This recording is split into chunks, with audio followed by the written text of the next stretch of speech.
Sarah never imagined that serving coffee could lead to the most devastating public humiliation of her life, followed by a revenge so sweet it would change everything forever.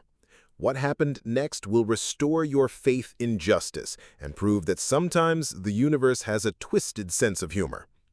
Sarah Martinez had been working at Café Luna for 3 years, and she genuinely loved every minute of it. Unlike most people her age who saw waiting tables as a temporary gig, Sarah found real joy in the work. She loved the early morning rush when sleepy customers desperately needed their caffeine fix, the way regular customers became like family, and the satisfaction of making someone's day better with perfect service and a warm smile. Before we jump back in, tell us where you're tuning in from, and if this story touches you, make sure you're subscribed because tomorrow I've saved something extra special for you. The small cafe, tucked between a bookstore and a vintage clothing shop, had become her second home. She knew every regular customer's order by heart, remembered their names, asked about their families, and somehow always managed to brighten their mornings. The elderly man who came in every Tuesday for his black coffee and blueberry muffin always told her she reminded him of his late daughter. The stressed college student who showed up during finals week knew Sarah would slip her an extra shot of espresso without charging for it. What most people didn't know about Sarah was that she didn't need this job. 3 years ago, she had met someone extraordinary during what was supposed to be a simple weekend trip to London with her college friends. She had been standing outside Buckingham Palace, struggling with her camera's timer function, when a handsome stranger offered to help. They spent the entire afternoon walking through Hyde Park, talking about everything and nothing. His name was James, and he was unlike anyone she had ever met. He was intelligent, funny, and surprisingly down-to-earth for someone who spoke with such a refined British accent. When he asked if he could show her around London properly, she almost said no. Sarah had always been cautious about strangers, especially charming ones in foreign countries. But something about James felt different, genuine. That weekend turned into the most magical 3 days of her life. James showed her hidden gems throughout London that tourists never saw. They had fish and chips from a tiny shop in Camden, walked along the Thames at sunset, and spent hours in cozy pubs talking about their dreams and fears. When it was time for Sarah to return home to Seattle, she was heartbroken. James asked for her number, and Sarah gave it to him, though she didn't expect much to come of it. Long-distance relationships were hard enough between different cities, let alone different continents. But James surprised her.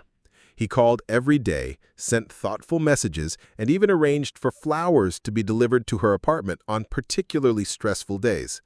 6 months later, James flew to Seattle to visit her. Sarah was nervous about showing him her simple life compared to the sophisticated world he seemed to come from, but James loved everything about her normal existence. He insisted on trying every coffee shop in her neighborhood, helped her grocery shop, and spent hours watching Netflix on her second-hand couch. During that visit, James told her something that changed everything. He wasn't just a British businessman, as she had assumed. He was actually Prince James, third in line to the throne. But he had been living a relatively private life, focused on his business ventures rather than royal duties. Sarah's first reaction was to laugh, thinking he was joking. When she realized he was serious, she nearly fainted. The revelation should have changed everything between them, but somehow it didn't. James was the same person who had helped her with her camera, who remembered she took her coffee with 2 sugars and no cream, who listened to her talk about her dreams of eventually opening her own restaurant. The royal title felt like something separate from the man she had fallen in love with. They were married in a small, private ceremony in Scotland 18 months later. Sarah insisted on keeping the wedding intimate, with only their closest family and friends present. The media attention was minimal because James had always maintained a low profile compared to other members of the royal family. Most people knew he existed, but few paid attention to his personal life. After the wedding, Sarah faced a choice. She could move to England and take on royal duties, or James could spend more time in Seattle with her. They chose a compromise. James would handle his business obligations and minimal royal duties from their London residence, while Sarah would continue her life in Seattle. They would spend time together in both places, but Sarah insisted on maintaining some normalcy in her life. That's why she kept working at Café Luna. James owned several successful businesses, including a growing chain of high-end coffee shops and restaurants. But Sarah wanted to keep working because it made her happy.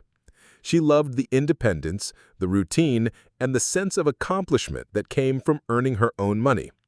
James supported her decision completely, though he worried about her working such long hours on her feet. Sarah had made one firm rule about her marriage.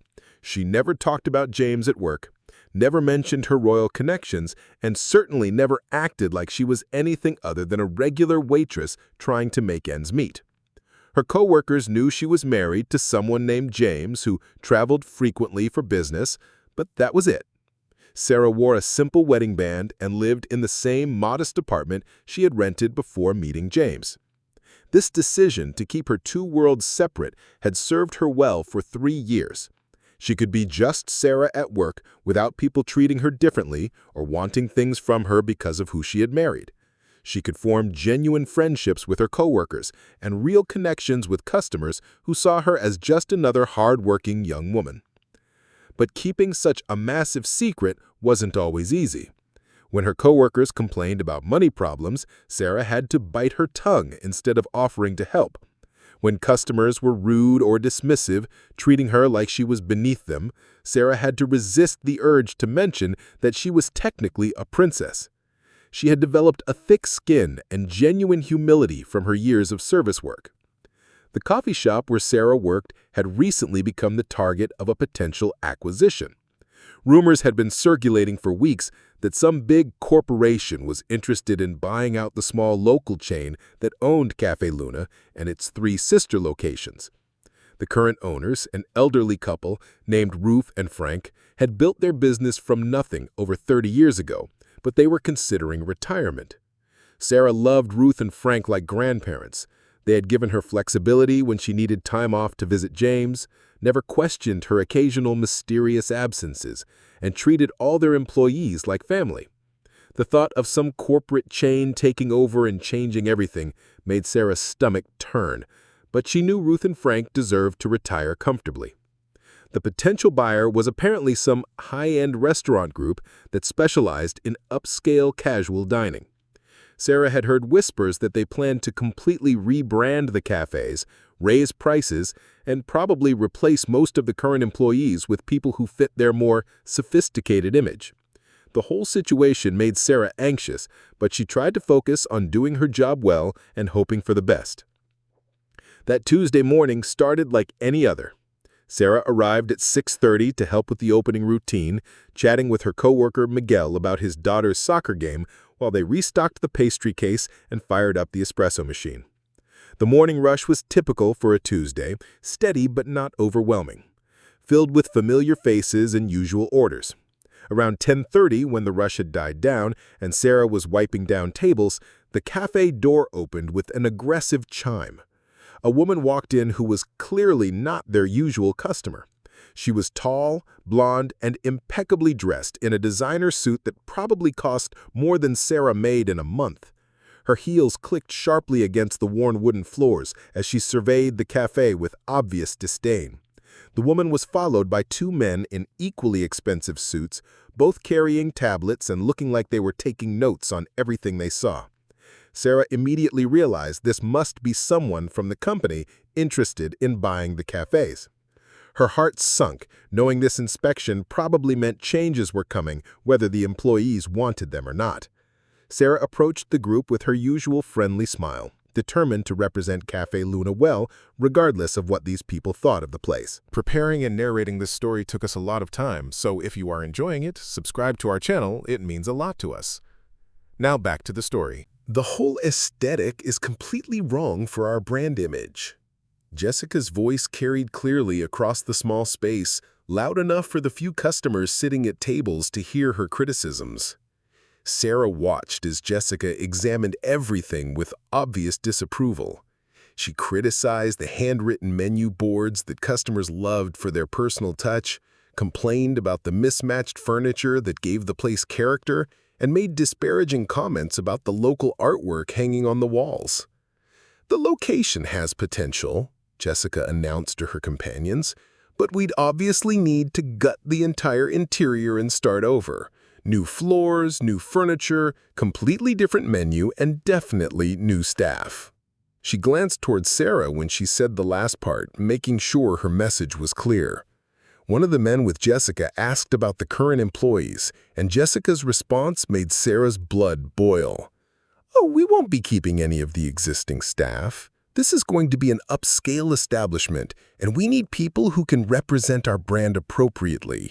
Professional appearance, proper training, the right image. You can't put lipstick on a pig, if you know what I mean." Sarah gripped the counter tightly, fighting to keep her expression neutral. She had dealt with rude customers before, but this level of casual cruelty was something new. Jessica wasn't just critiquing the cafe, she was dismissing every person who worked there as unworthy of employment simply because they didn't meet her arbitrary standards of sophistication. The worst part was that Jessica seemed to be enjoying herself. She was speaking loud enough for everyone to hear, clearly intending to make the current staff uncomfortable. When Miguel emerged from the kitchen with a fresh batch of muffins, Jessica looked him up and down and made a comment to her companions about upgrading the kitchen staff as well. Sarah had reached her breaking point, but before she could decide whether to speak up, Jessica approached the counter again. "You," she said, pointing at Sarah like she was summoning a servant, "I want to try your signature drink. Make it properly because I need to see if anything here is worth keeping on our new menu. Our signature drink is the Luna Latte. It's made with locally roasted beans and a touch of vanilla and cinnamon. Most customers really love it." Sarah began preparing the drink, taking extra care to make it perfectly despite her growing anger. Jessica watched Sarah work with obvious skepticism. "Local beans, how quaint. I suppose you people don't understand that quality coffee comes from established suppliers with proper certifications and consistent flavor profiles." The condescending way she said, "you people," made Sarah's hands shake slightly as she steamed the milk. When Sarah handed over the finished latte, Jessica took a small sip and immediately made a face like she had tasted something disgusting. "This is exactly what I expected. Mediocre coffee made by someone who clearly has no training and proper technique. This is what happens when you let amateurs handle sophisticated products." Sarah knew the latte was perfect. She'd been making them for 3 years and customers regularly complimented her coffee skills. Jessica was performing for her companions, deliberately finding fault regardless of quality. But knowing that didn't make the criticism any less painful to hear. "I'm sorry you don't enjoy it. Is there something else I could make for you instead?" Jessica laughed, a harsh sound that made several customers look up from their conversations. "Sweetheart, the problem isn't what you make. The problem is who's making it. When we take over this place, we'll have properly trained baristas who understand that coffee service is an art form, not something any waitress can stumble through." The casual cruelty in Jessica's voice was breathtaking. Sarah had never encountered someone so deliberately mean, someone who seemed to take actual pleasure in making others feel small.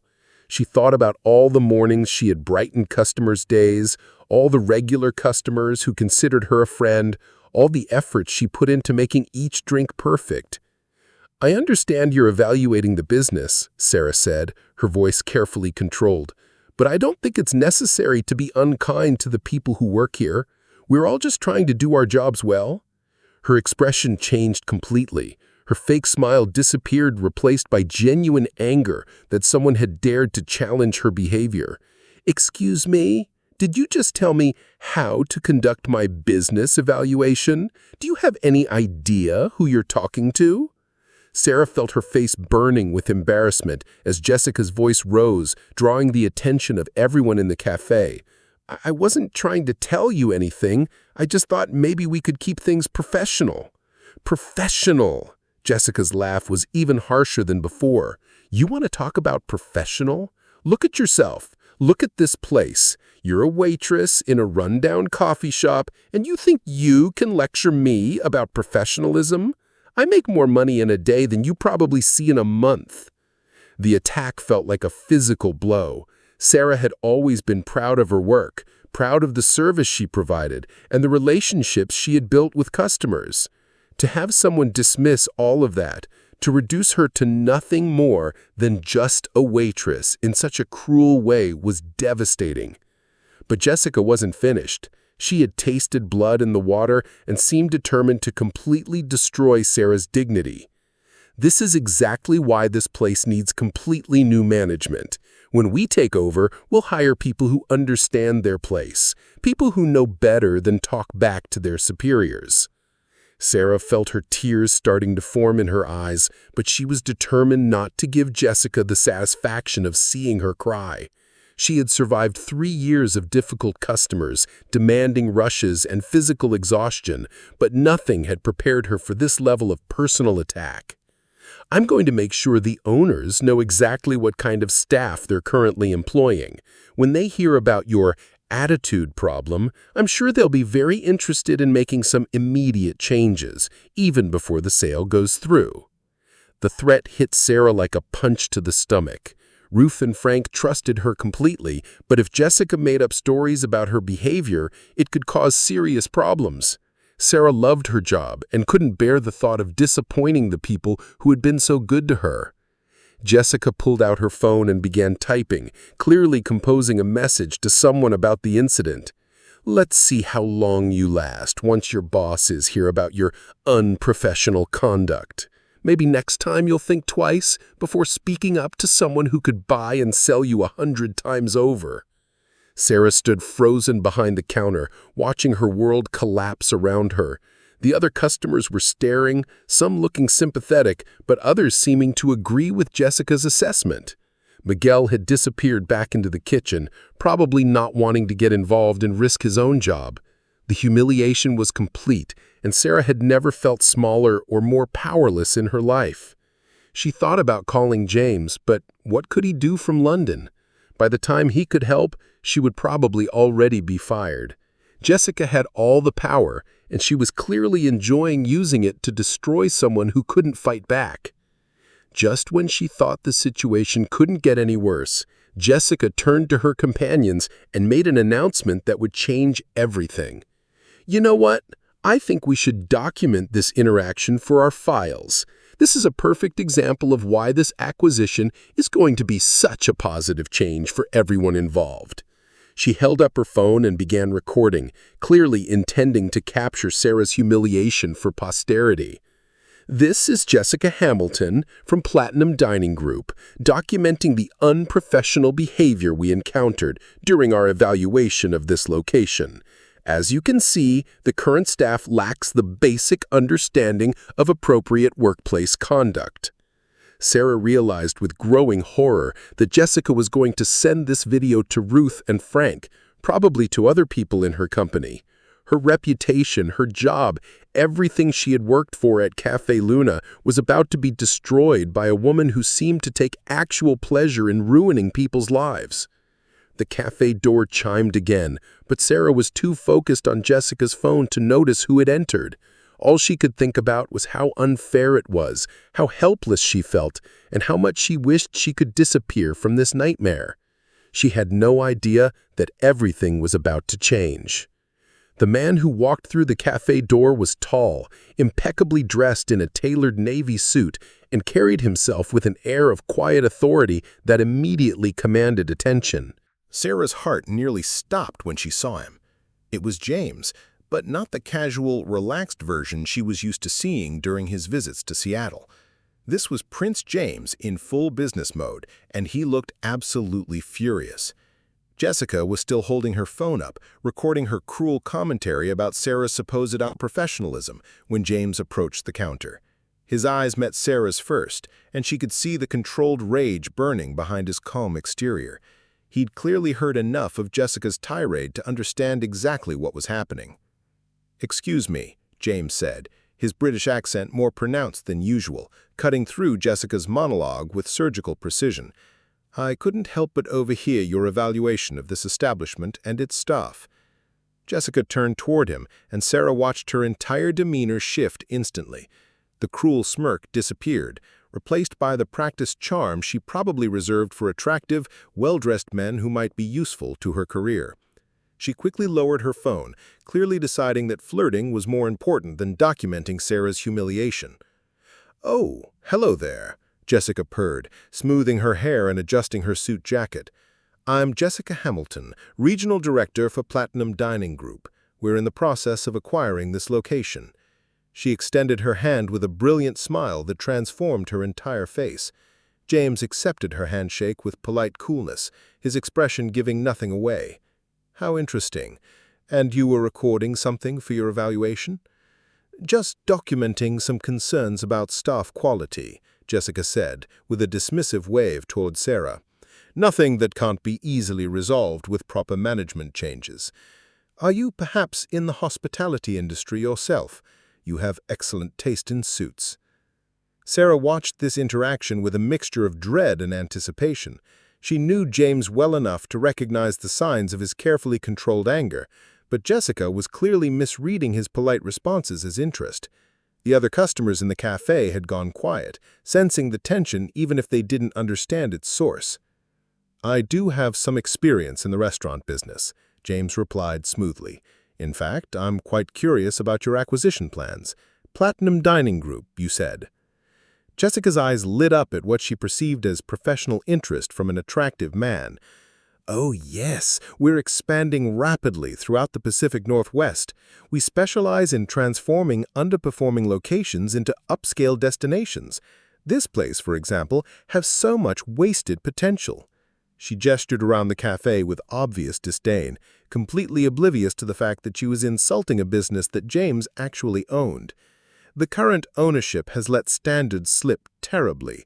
The staff lacks proper training, the atmosphere is completely wrong for our target demographic, and frankly, the whole operation needs a complete overhaul." James nodded thoughtfully, encouraging her to continue. "And what sort of changes are you planning?" "Total renovation, obviously," Jessica said, warming to her favorite topic. "New interior design, updated equipment, completely different menu positioning. And of course, we'll need to replace all the existing staff with people who can properly represent our brand image." She shot another dismissive look at Sarah, who was standing frozen behind the counter, watching this surreal conversation unfold. "The current employees simply don't have the sophistication or training necessary for the level of service we provide.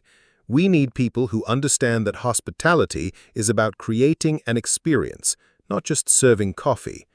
James' expression remained neutral, but Sarah could see the muscle in his jaw tightening slightly. "I see. And you've determined that the current staff is inadequate based on this morning's evaluation?" "Oh, absolutely," Jessica said, with a laugh that made Sarah's skin crawl.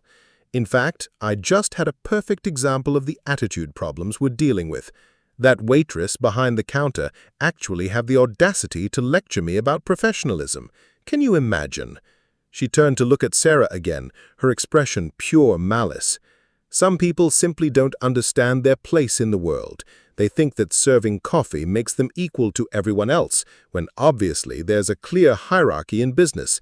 We'll be doing this community a favor by bringing in staff who understand proper respect for their superiors." Sarah felt her cheeks burning with humiliation as Jessica continued her cruel assessment, but she forced herself to remain silent. She had learned long ago that sometimes the best response to cruelty was simply to endure it with dignity, though every word felt like a knife to her heart. James listened to Jessica's entire diatribe with apparent interest, occasionally nodding or asking clarifying questions that encouraged her to reveal more of her true character. Sarah realized he was giving Jessica enough rope to hang herself, allowing her to demonstrate exactly who she was without any prompting. "You seem very confident about your plans. Have you already finalized the acquisition with the current owners?"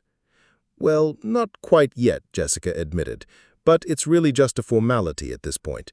Once they see our offer and understand the improvements we'll make, I'm sure they'll be eager to close the deal.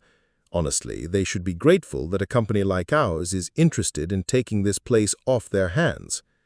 James pulled out his phone and began scrolling through something, his expression thoughtful. "Jessica Hamilton from Platinum Dining Group," he repeated slowly, as if committing the name to memory. "And you were recording evaluations of potential acquisitions for your files." "Exactly," Jessica said, pleased that he seemed to understand the importance of proper documentation. "We need to thoroughly assess every aspect of these locations, including staff quality and attitude. Due diligence is crucial in our business."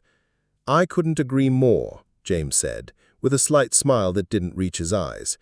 "In fact, I think documentation of this conversation would be quite valuable for several parties involved." Something in his tone finally penetrated Jessica's self-absorbed confidence. She looked at him more carefully, noticing perhaps for the first time that his expensive suit and confident bearing suggested someone with real authority rather than just another potential networking contact.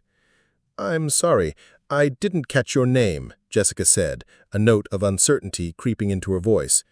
James straightened to his full height and extended his hand formally. "Prince James of Wales.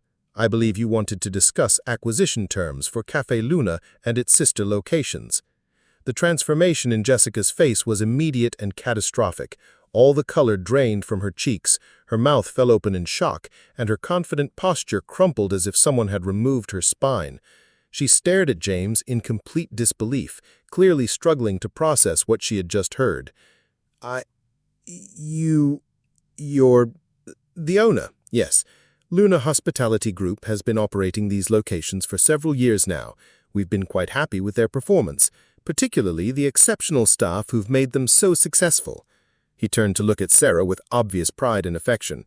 "My wife Sarah has been telling me wonderful things about this location for years. She's always spoken so highly of the team here and the genuine care they show for every customer." Jessica's eyes darted between James and Sarah, her mind clearly racing to understand the connection she had missed. When realization finally dawned, her face went from pale to green, and Sarah thought she might actually faint. "Your wife?" she whispered, looking at Sarah as if seeing her for the first time. "Princess Sarah, yes," James said with obvious affection. "Though she prefers to work under her maiden name here, she finds that people treat her more authentically when they don't know about her title. It gives her a real perspective on how businesses actually treat their employees." The cafe had gone completely silent. The few remaining customers were staring in fascination at the unfolding drama, while Miguel had emerged from the kitchen and was watching with his mouth hanging open. Sarah felt surreal, like she was watching this happen to someone else. Jessica tried desperately to recover, switching instantly from cruel superiority to groveling panic. "I had no idea. I'm so sorry. I would never have... If I had known who she was, I would never have spoken that way. It was all a misunderstanding." James's expression hardened.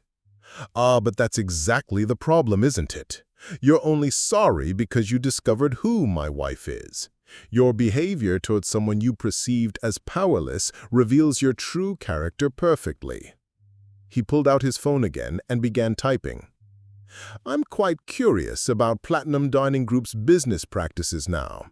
Treating potential employees with such obvious contempt, making cruel personal attacks, threatening people's livelihoods for standing up for themselves. I imagine your corporate headquarters would be very interested in this evaluation method."